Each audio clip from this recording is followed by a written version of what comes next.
All right. Obviously, I've been involved in this 4 years going on. Yes. Fourth year? Yeah, 4 years. The rivalry game, ASU against Arizona, obviously, and it's one that the more you get involved in it, the more you understand the passion of the fans and the players. I think of the players that have been here over the course of my tenure. You feel it from them. You understand how important it is.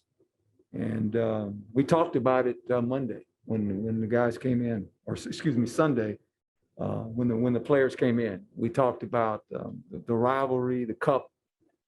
We'll talk about it all week. We'll go back and show them the history of this and how far it goes back. And we'll have some former players come talk to them as well. We did it last year, and that's kind of always been we've handled this week. I think it's guys that have played in this game as actual Arizona State players, and how they felt about it.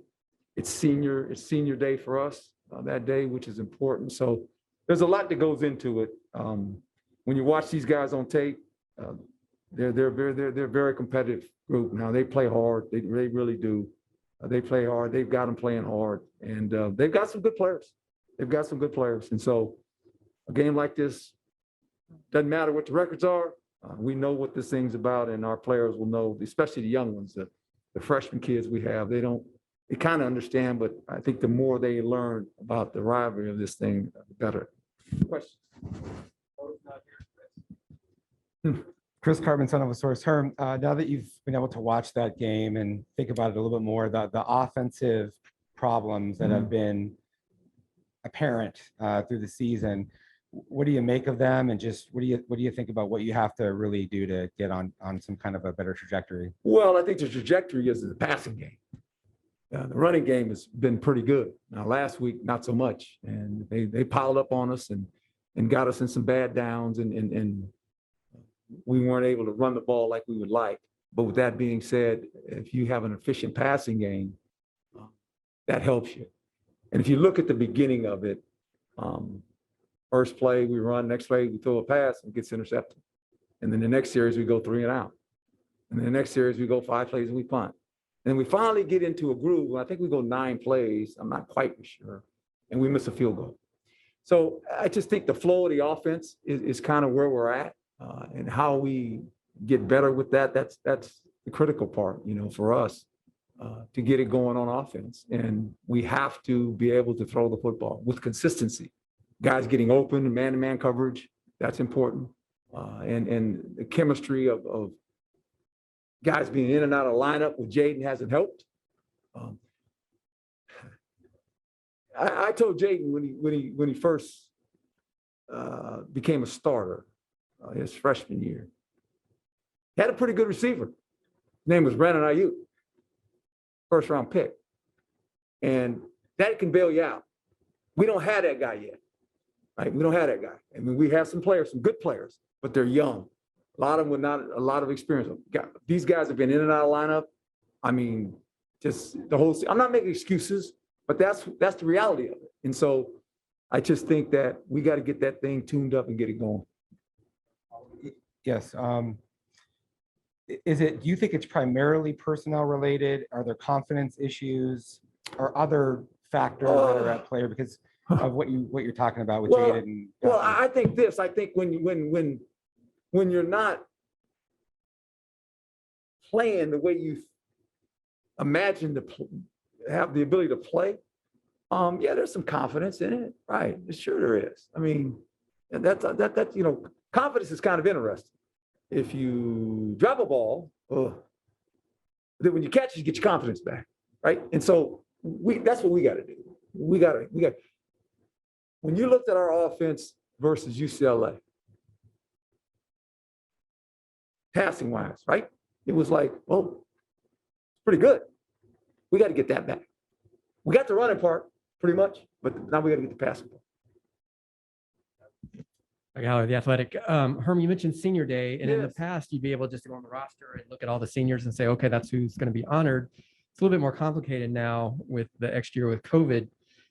How are you guys dealing with that? Yeah, we're talking about that as you asked the question. What guys are going to walk? What guys are going out? What we're trying to figure that all out. And you're right, it's kind of interesting. There's some good news. I'm hearing some guys that I thought were going to leave, going to come back. So it'll be interesting to see when we get it all figured out. We got until Saturday. We're working on that today as you speak, and tomorrow it'll be more come defined, I think, when we actually talk with the players that we're saying, are you going to do this? Or are you going to wait? What are you going to do? Yep. And then, Coach, to kind of piggyback on Jaden, I mean, he always said everything, whatever happened on the field, he always shakes off. But for you as a coach, I mean, has it been a little bit more of a challenge in talking to him just to kind of keep that confidence up with him? No, I think he's a confident guy. And I just think what makes you more confident is when you can see it happen in real time when you're playing in the game. And, Jaden was in today looking at kind of, what we're thinking about doing offensively. And I just think it's just a matter of, I've always said this with quarterbacks, getting some easy completions. Seeing a guy catch the ball, you throw it, the guy catches it. I mean, that's always good. And Zach understands that. And I think that's with any quarterback. You just want to complete some passes and get a flow going, right? And I think that's important. And this team here, defensively, they play a lot of man-to-man. They're going to bring pressure. They got a good front that can bring pressure. They've got some young corners and some safeties that cover well. So we're going to have to get open. And then Jaden's going to have to hit them when they get open.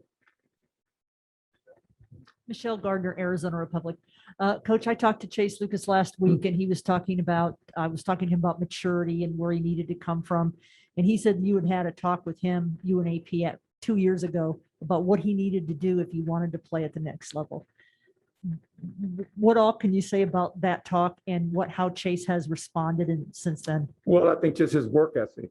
And I think being a captain kind of put him in a different position on this football team where he has a voice, and he's playing one of the hardest positions to play beside quarterback. He's playing corner, and you're asked to cover a lot in man-to-man coverage. And, sometimes they're going to catch some balls on him, but that's just part of it. You have to have selected memory as a corner, and you can't let it bother you or put a burden on you.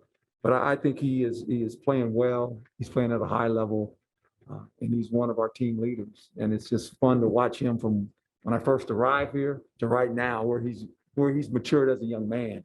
And you like seeing it. There's some growth in that, and it's the system, it's the culture that has helped him with that, and it's good for the young guys to see because he's going to have to pass the torch to somebody else, right? There's some guys in the wings waiting. When you think about him and Jack, they're going to leave, and so all of a sudden, you got some young corners that are watching these guys practice every day, and watching Chase, especially because he's been here. He knows the history better than anybody because he's been here so long, right? So it's good for him to have a voice, and he uses it in the correct manner, which is really good.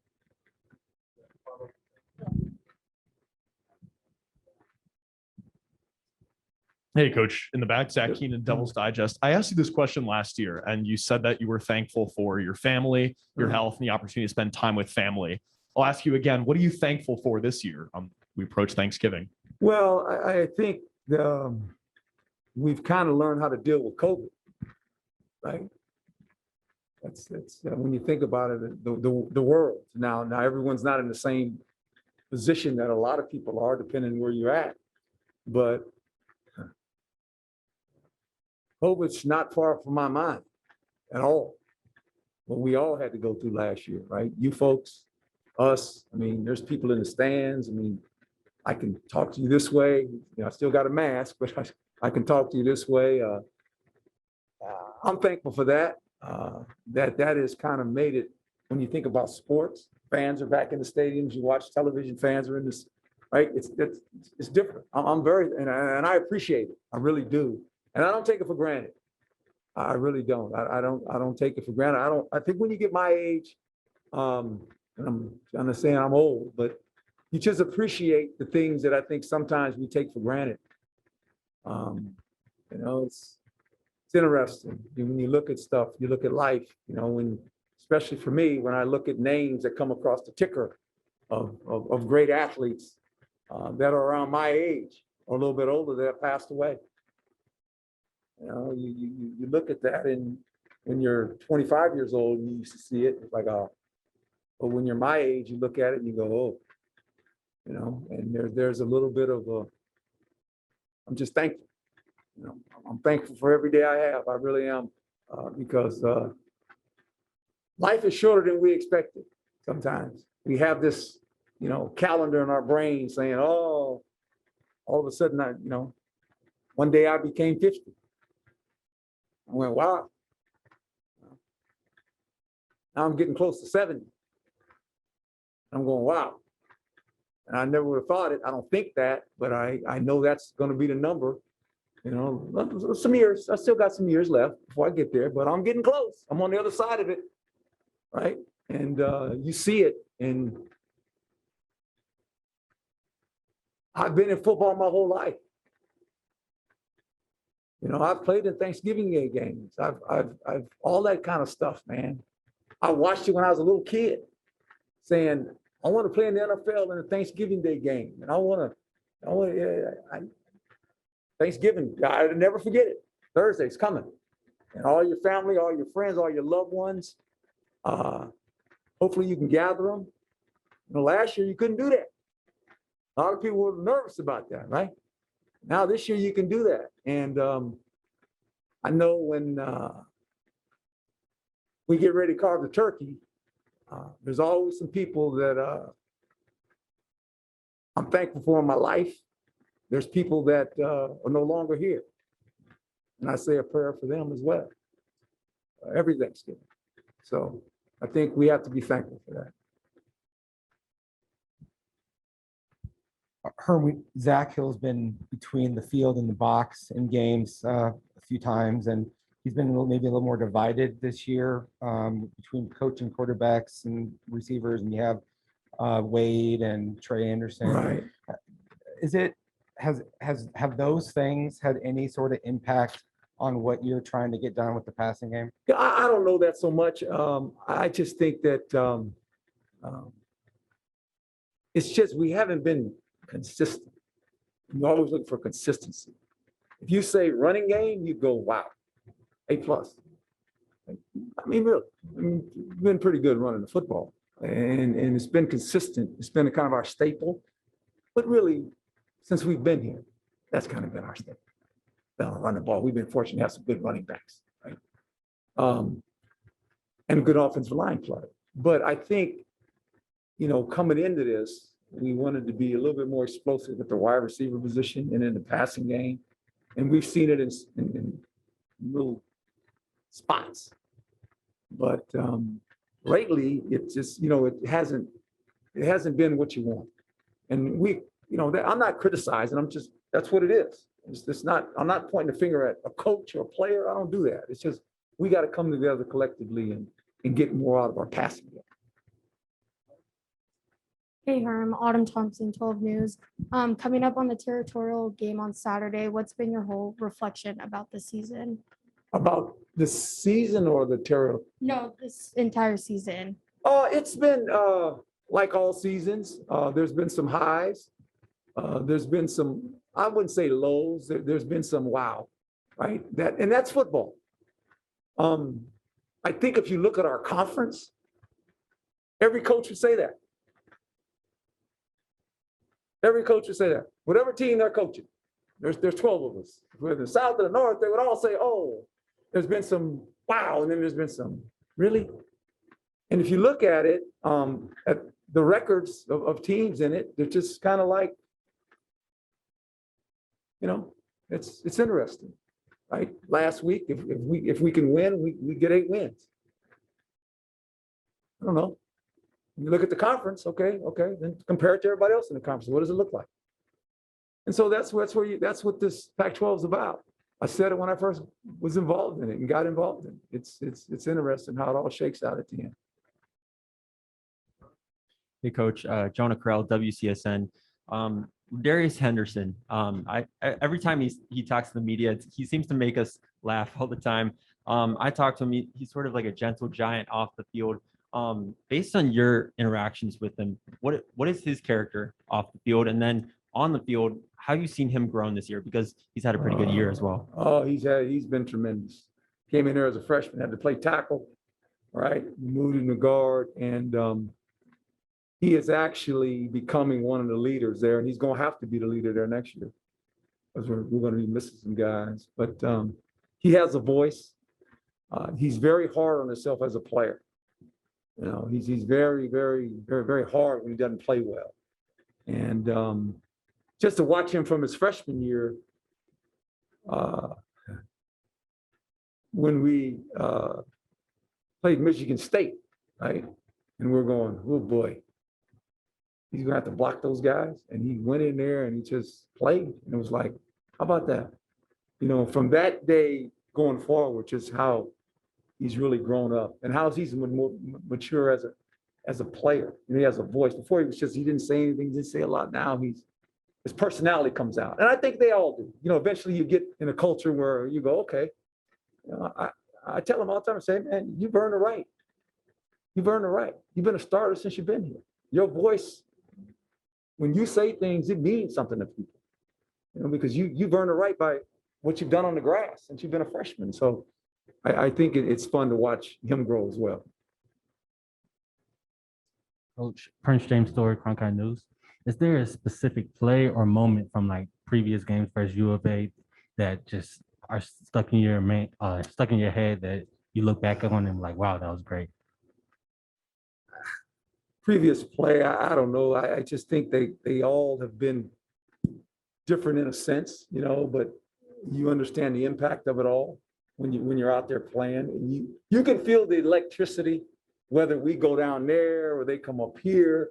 You can just feel it. It's a different feeling because of the history of it all and how many people are involved in this. Both fan bases are really excited about when this game comes. I'm glad that it's played the last game of the season. And some of these traditional games aren't that way anymore, right? I mean, it's just for some reason because of scheduling, but it's good to be the last. And I think fans appreciate that it is the last game of the season. And no matter what your record is, doesn't matter. This is the one. And so that's the fun for me of it.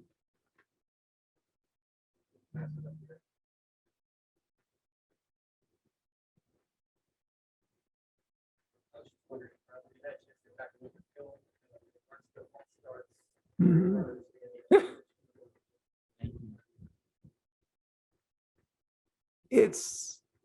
Well, we had 3 of them by skill players.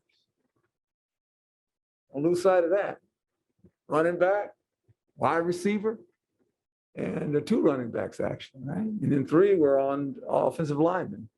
And it's just concentration. It's simple as that. It's knowing that this is what they're going to do. We practice it. We have the loud music. We do everything. We go to a silent county. So I don't know. It's just I think that when you look at it, it's rearing its head in college football because it's happening so much. And I think there's this fine line of defensively what you can do in movements and what you say as you move. I think that's going to have to be looked at because it's happening all over college football. And I'm not saying, you know, I'm just, when I talk to coaches, that's the big thing on the ticket right now. Is this happening? And why is it happening? And it's happening at an alarming rate. Now you guys cover our games, I get it.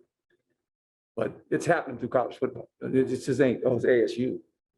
No, it's happening in college football. And, you know, and it's starting to rear its head like, whoa, what is this? What is this going on? And more on the road when you go on the road than at home, obviously. But we got to do a better job of just concentrating. That's all. That's all you can do. You can't do it anymore. I can't do it anymore. I can't coach it. You practice it, and that's what you do. You practice, hey, you don't false start. There's a snap count. Now you look at the ball. The guard's going to hit the center. Somewhere in there, the ball is going to get got. Now, you can go in the center. Okay, you can go in the center. Go in the center more if that's bothering you. But then your offense, okay, well, you can't go in the center all the time because you want to be in the gun for some stuff. So there's this happy media of where it's at. And we were fine in that game until the last quarter. And then all of a sudden, it appears again. And I mean,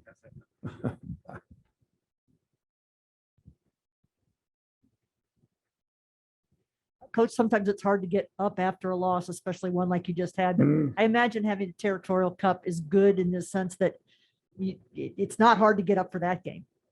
no, and I think yeah, because we got home at 5 and I didn't go home. No, I didn't go home. I stayed here. I started watching tape. So it's what it is, and you know it. And it's, there's always at every level, there's a rivalry game. And at this level, this is historically goes back a long, long, long time. And I think it's interesting how both parties have different stories. You listen to somebody from Arizona and listen to Arizona State, there's different stories of the games they went to and witnessed. And it's interesting to me when I hear the stories. And I hear from both sides. I have friends on both sides. I mean, they tell me this has happened this year and that. It's, oh, interesting. Okay. So it's interesting that way for me. Yes, sir.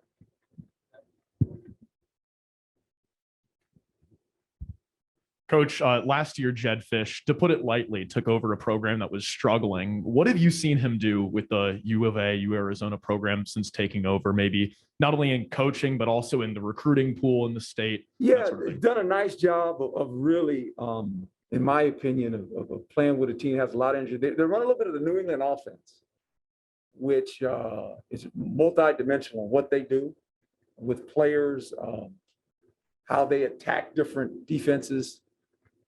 He's got a lot of young guys that are playing. He's kind of building a program there. You can see it. They play very, very hard in all 3 phases of football. They really do. And they're very competitive. And it's interesting to watch, because I kind of know what he's trying to do, when you play that many young guys, right?